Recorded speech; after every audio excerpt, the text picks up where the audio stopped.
Siswi SMP yang diduga jadi korban pengeroyokan ini menjalani perawatan di Rumah Sakit Haji Makassar. Remaja 14 tahun itu alami luka lebam di bagian pipi serta sakit pada bagian kepala dan juga dada. Menurut keluarga, korban dianiaya saat berada di sebuah gang di Jalan Cendrawasih Makassar.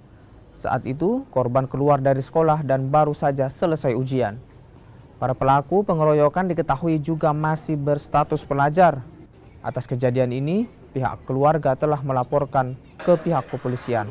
Polisi pun masih melakukan penyelidikan termasuk motif pengeroyokan. Ya, karena saya lagi di kantor. Pas itu waktu di telepon, memang kenapa?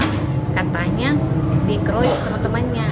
Dia sudah selesai ulangan, keluar dipanggil sama temannya, terus dibawa ke lorong katanya itu di dekat sekolah, langsung dipukul. Dia tidak tahu apa-apa, langsung dia itu.